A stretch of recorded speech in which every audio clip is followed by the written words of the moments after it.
My name is Armando Sanchez. I'm from San Antonio, Texas. Esta es una plática.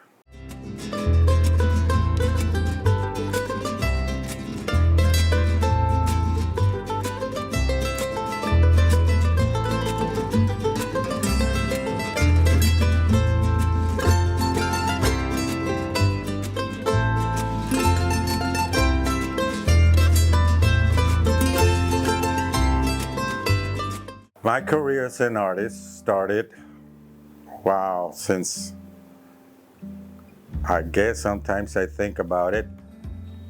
Was it 6 months, 1 year? Other times it started when I was in elementary school. My teacher saw what I was doing, but I'm not going to tell you what I was drawing because she was turned red, blue, and every color in the world. But anyway, she used to like me because I used to draw Christmas, Halloween, and that kind of thing. Now I used to draw a lot in school. That's my elementary days of drawing and painting. The first time that I exhibit my artwork, because of this friend of mine told me he could get me a show and this university, what was that university?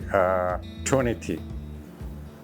And it was a good show because I never had seen anything like that, because at that time I was very much into surrealism.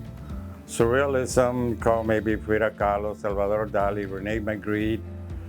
It's painting, maybe a lot of artists at the time were painting their dreams and that kind of thing. So I had the show. My first show was at Trinity University. I had been there before because they have a live drawing class, and I enjoy the live drawing class because you go in there, you have wooden floors and paint on the floors and the model.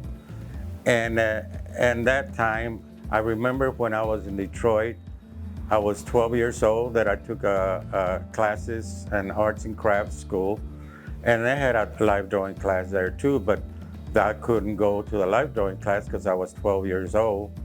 But I peeked through the door and they had fat people, skinny people, all in the nude because they were studying anatomy. And that was really interesting. So when I came to San Antonio, that was my first show in Trinity. When I came back to San Antonio from Detroit, I took some classes at the the McNair Art Institute. It's changed now. They don't have any classes anymore, but they have live drawing and watercolor. And the other teacher that I learned from was Warren Hunter, and he had classes at La Villita. And I took a lot of classes from Warren Hunter. It was live drawing and watercolor. And live drawing was really exciting because you saw a Conte, French Conte with newsprint. And that's the way we drew from the live model. Now, when you draw from the live model, it's 1 minute pose, which is action drawing, and then contour, and then memory drawing. And that's the way they teach you in those days. You know, draw from the model for maybe 6-8 months, I don't know, maybe a year, and then you get into paint. And that's the instructions that I had when I was a young guy, teenager. And besides that, I used to go a lot to the library and get a lot of books on art and that kind of thing. And enjoy a lot of artists like Van Gogh, Cezanne, Tamayo, Diego Rivera, Orozco, Mexican artists. And that's how I got most of my training. When we went to Detroit, I went with my whole family, my 2 sisters, my brother, my mom, and my dad. And my father found a job at Ford Motor Company. So we stayed there for about 7-8 years. And now Detroit at that time was really prospering in every way. There was a lot of people from all over the world. I got to meet a lot of friends, a lot of Puerto Ricans, Cubans, Mexicans, Polacks, hillbillies. I had those were all my friends because in Detroit there were people from all over the world because of the Ford Motor Company and the steel company. At that time, I used to belong to a gang, and I designed their jackets because we were called the Noble Gents. And the jacket was a Noble Gent with a top hat, you know. And well, you had to be in a gang at that time, or you were out, you know. But at that time, it just happened that I didn't get into any trouble at that time because we were ready to come back to San Antonio. So before that, my father and my dad sent me to art and craft school, which I went there for about a year. And I love the place because you go in there, you can smell the turpentine and the paint. At that time, they painted nothing but oils and the wooden floors. And it was just a great place to go and meet other artists and study at the arts and crafts school. And that was my experience in Detroit.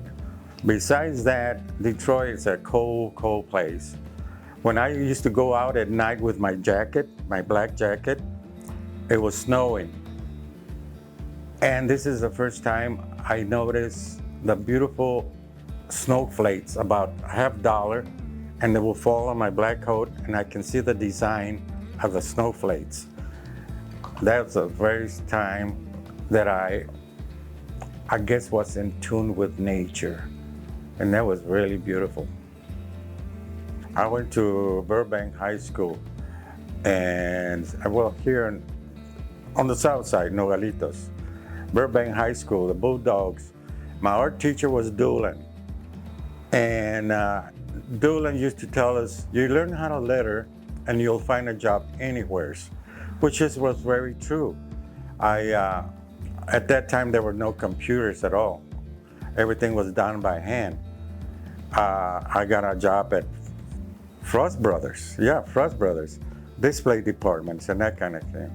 And I used to do the murals for I did a mural, like a dungeon for the style shows.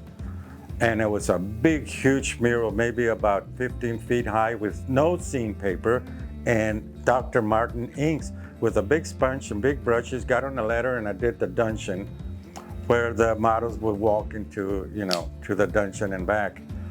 And at that time, Hugh McWilliams was my art director. And we used to decorate the windows, beautiful windows.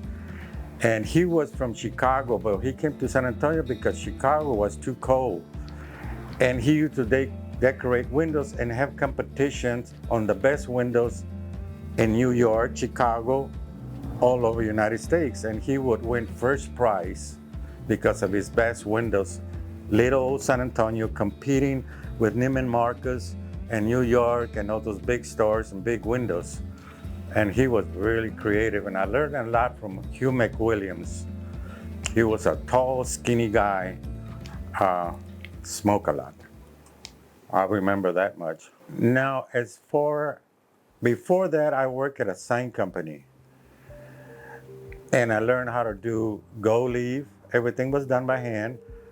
All the billboards, all the signs outside, all the billboards were done by hand, like Coca-Cola, the girl drinking a Coca-Cola. It was done with a lot of linseed oil and bulletin paint. Bulletin paint is for sign painters. It's enamel, beautiful paint. But you have to use a dryer and linseed oil to do the blending. But those guys were really good at that time. I mean, it was the time of Norman Rockwell, Post magazine, and other magazines at the time. There were a lot of illustrators that would, everything was done by hand. Now it's a lot of computer stuff. After I worked for Frost Brothers, then I got out of that job and I got a job at Randolph Air Force Base. No computers yet. I did a lot of, I was in recruiting service, and they gave me our movies on espionage because I was in the recruiting service. And I used to do a lot of portraits of the generals or lieutenants that were going to another base. And one time they brought me a German Shepherd, a, a hero. It was on one patch, and I got to draw the German Shepherd, and that kind of thing. But then I quit that because at that time it was during the hippie age, with your hair long and all that kind of stuff.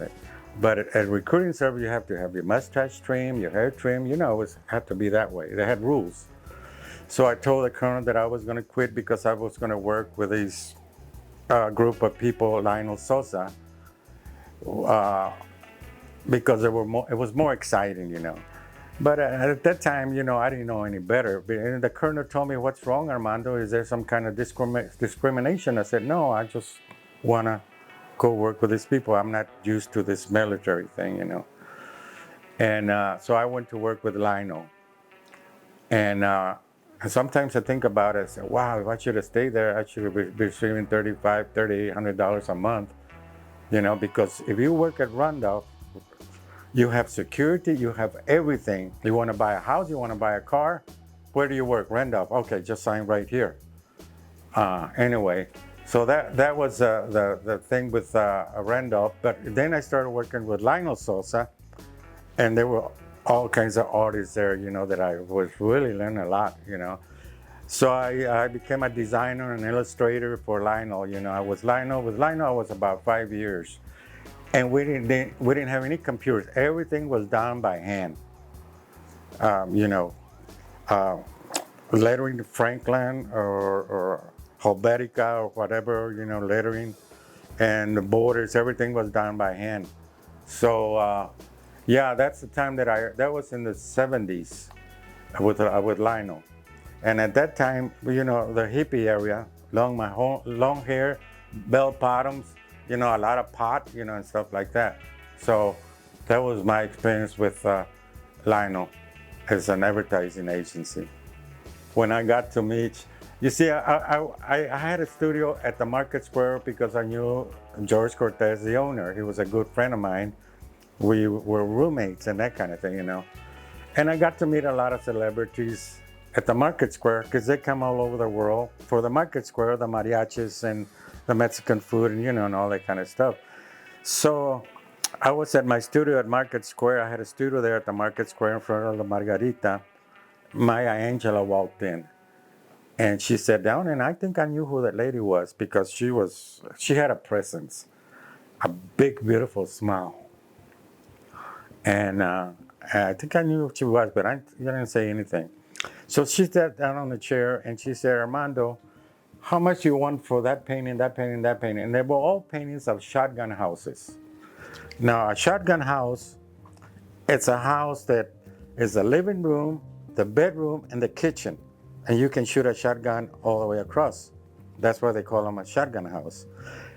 But, and her place where she was born or whatever, they call them bungalows.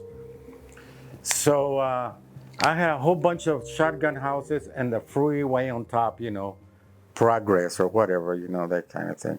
So she bought 3 of my paintings. And then she came back next day because she speaks real good Spanish. And she said, Armando, I'm going to invite you to a party at 1,000 Oaks.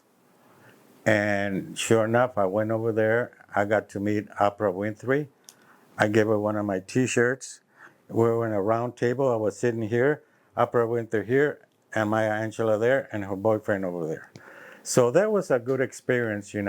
So I got to meet a lot of celebrities there. I got to meet Little Rachi when he was coming out of Margarita. I shook his hand with all the diamonds. And I got to meet Vanna White. And I took a picture of, I wish I could have taken a picture with her, Lena Horne. She was beautiful.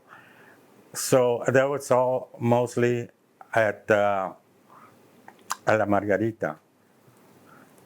So I did the menu for La Margarita. And at that time, me and George started with the margaritas and the fajitas. And La Margarita, it just went up. I mean, big time. There was people, oh my God. I think I had a menu here about the menu of La Margarita. But those were my real happy days, and to meet people like that, and that kind of thing.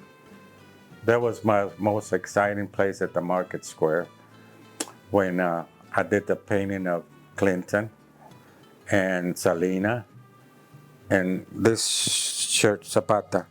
Those were my best days in my art career, as an artist. The Pachucos came from California, you know, the suits in California. The word Chicano came from California, and that kind of. So there's a lot of titulos, Are you Mexican American, Tejano, Chicano, and we got a lot of titles, It's like all the titles in the arts, Cubism, Expressionism, Chicanoism, and all this isms, It's a whole bunch of isms in the arts, Once the artists that are influenced me a lot are the surrealists. To me, that is exciting, the macabre, the like maybe something like the good, the bad, and the ugly, all in one.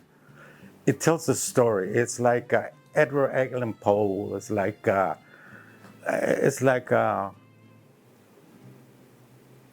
experience of life, about the good, the bad, and the ugly. But lately, I've been watching too much crime channels, serial killers and all this kind of stuff, But back in those days, like Goya, he used to go with the French and the Spaniards were fighting. He would go over there and sketch the dead people, and the witches and the goblins, That was Goya. And the Mexican, in our Mexican heritage, there's a lot of brujeria, exorcists, like the exorcists, we're possessed, all that kind of stuff happens, in our minds, So that's why I like mostly the surrealists.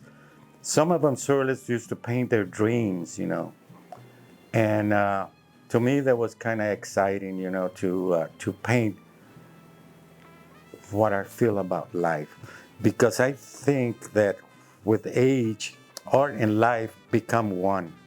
Uh, it's that interesting quotations, that I have from a lot of artists here,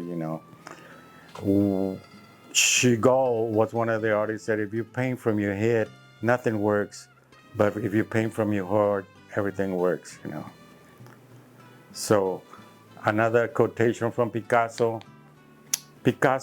somebody asked Picasso, what is art? And Picasso said, if I knew what art was, I won't tell nobody, So I love all those quotations from all these artists, And another quotation Picasso said, and sometimes, I feel I have my own quotations, but I have to write them down, because I forget. The other quotation Picasso said, people always try to understand art. Why can't they just understand a song of a bird? That kind of thing.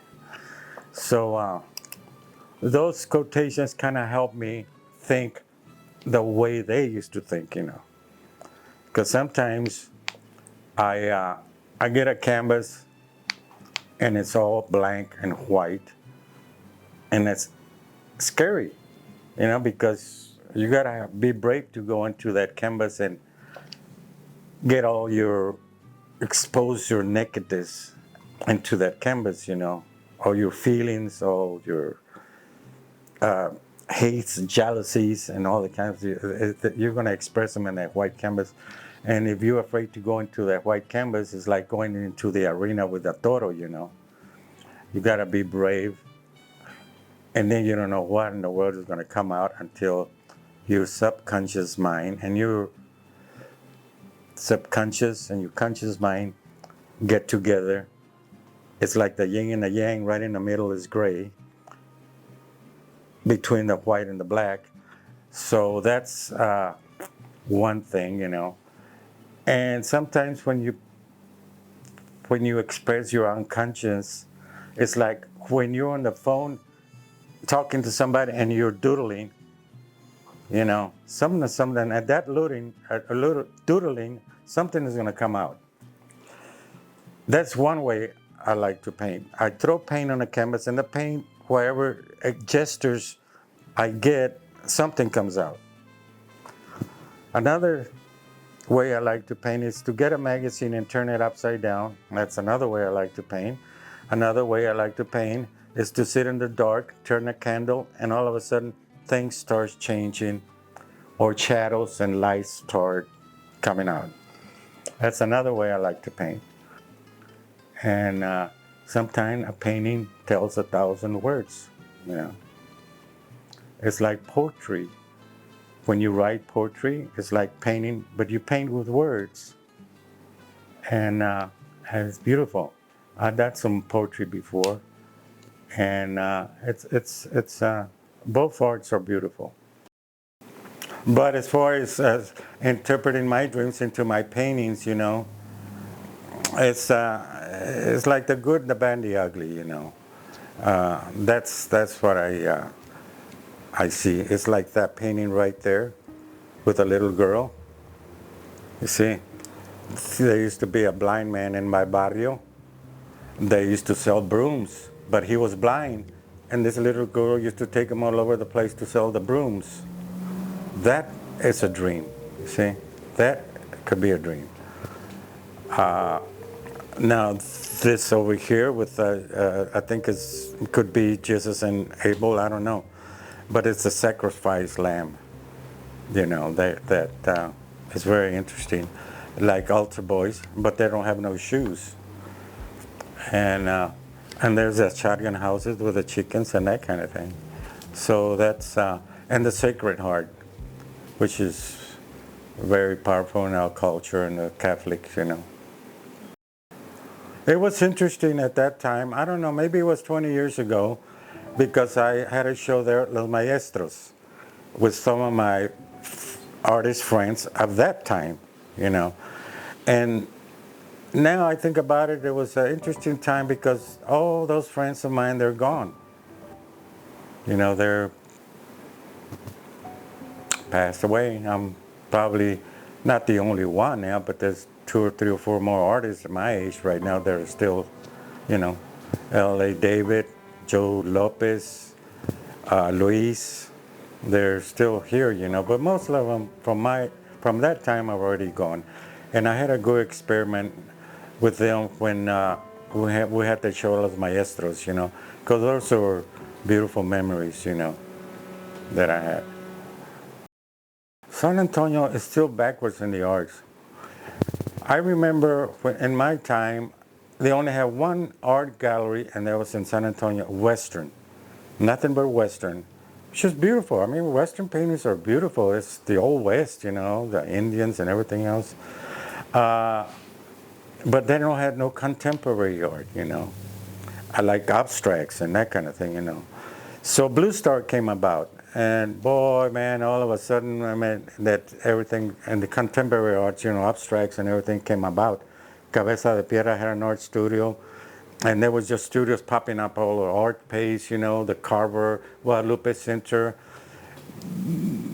But as far as the money and arts, you have to go to Houston or Dallas.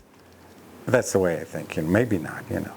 But San Antonio still has, you know, a lot to, maybe because Dallas and Houston have more money, I don't know, or more galleries and more people to buy paintings, you know, that, because I went with Mary to Santa Fe one time, but they got about 125 galleries there. Beautiful paintings, 80,000, 100,000, 200,000, you know, that kind of thing. When Clinton was running for president, he came to San Antonio with Cisneros, Henry Cisneros. And he went to mi tierra, and he was wearing my Zapata t-shirt because he wanted the Hispanic votes. And he was wearing the Zapata t-shirt when he was jogging. So I did a painting of him life-size. And he won. That's why he's over there at mi tierra. Now, Salina, when she got killed, a week after she got killed, I did the painting of Selena. And that's the one over there, Mi Tierra too, so they kept those two icons for, that kind of thing. And I introduced George to Zapata. I gave him this, it was a painting of Zapata, so they made it into t-shirts. Because George wasn't too much into the Mexican Revolution. Zapata was one of the generals in the Mexican Revolution. Zapata, Pancho Villa, Oregon, y Carranzas, 4 generals. He was one of them. So I introduced George to Zapata. So they took Zapata and put it Mi Tierra. You see, Mi Tierra. So Mi Tierra just went up, because Mi Tierra was open 24 hours, For 75 years, it was open 24 hours. And then the Corona came about, and they closed. Now they open till about 12, But they've been open for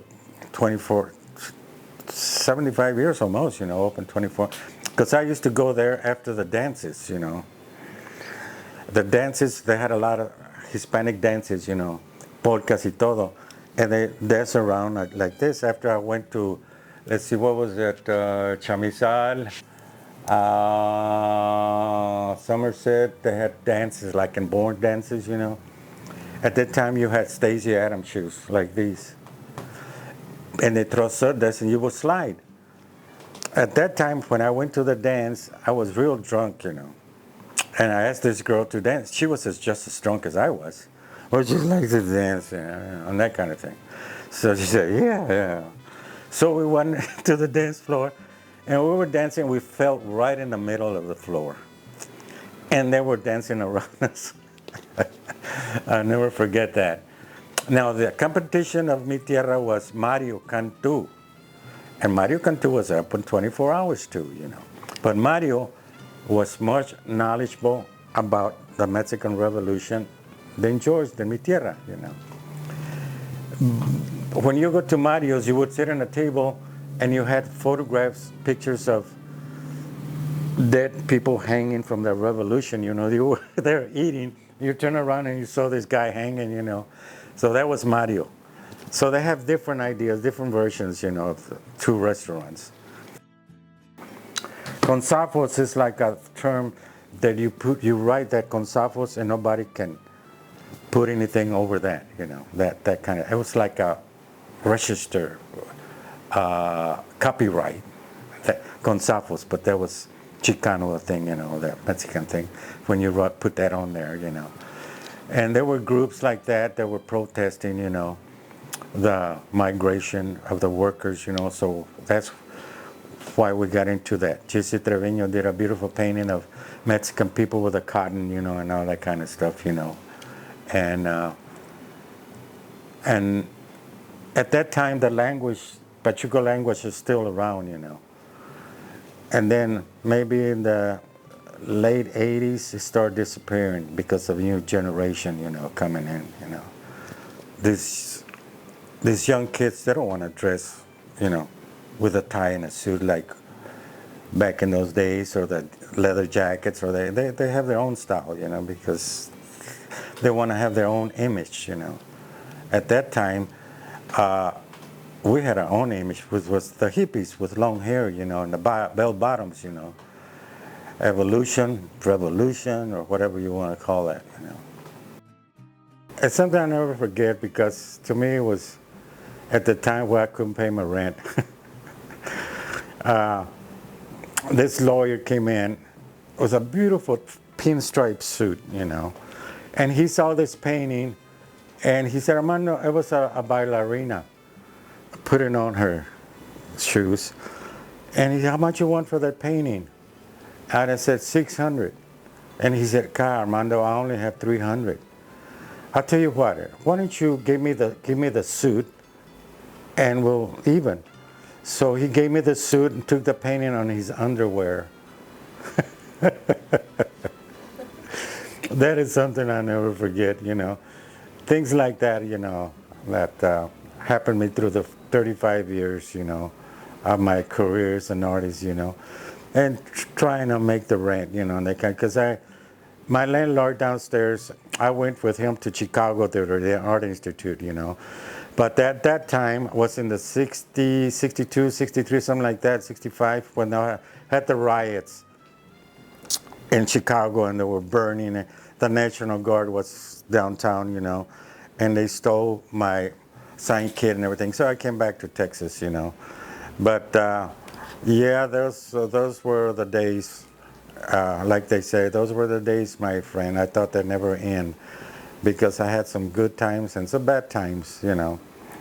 And that was one of the times that I thought I might add to the thing, you know, about his name was Ed Gaira, lawyer with a beautiful pinstripe suit. I only wore that suit just one time. But he was happy, I was happy, you know, and that kind of. But he actually took his painting in his underwear. It's a very thing that I told some of my nephews that are trying to be artists to find a job first and then paint on their spare time. It's very hard to make it as an artist, you know. Is to get a part-time job and find a job first so you can live on your own, pay the rent, and that kind of thing. And keep that in your mind and your heart and a dream that you will always cherish if you want to be an artist, you know, because it's a struggle. Art is a struggle. And you just got to keep on with it and live like that, you know. A lot of people will tell you you'll never make it as an artist. But the more they tell you, the more you have to be encouraged to be an artist. So, years pass, and then I remember that. So that's where I got the painting that I did for Pico de Gallo, which I have all the celebrities. I have the mayors, the twins, their mom. I have all the artists, the poets, the restaurant people, the musicians, and the politicians, everybody that has anything to do with the culture or the life of San Antonio is on that mural. Besides myself and my dog Arlo, which graduated, and I put a graduation cap on my dog. And he's there way at the corner. And I painted all these celebrities. It took me about a couple or 3 months to do that because I paint real fast. And sometimes, you know, you got to paint like you're in a hurry because if you think, everything gets lost. You got to get that momentum going. Once you get that momentum going, it's beautiful. It's like football. You got to get the momentum, you know. Once you get the momentum, one time I was doing this painting and all day I worked on that painting. I was so involved in that painting, and then I thought to myself, oh, man, I got to eat. I haven't eaten all day. But I wasn't hungry because I was so involved into what I was doing. And once you get that, it doesn't happen too often. So when it happens, you got to take advantage of it, you know. And that's one thing about art, you know. It's a beautiful thing, you know. Once you get into it, and sometimes you don't want to let it go, you know. And some of these paintings are like my babies. I don't want to let them go, but I got to let them go because I got to, you know, pay the rent, survive. So that's the way it is with art, you know. It's a wonderful thing. I had a good life, you know. And the years that I got left, I'm just going to paint what I like and die happy.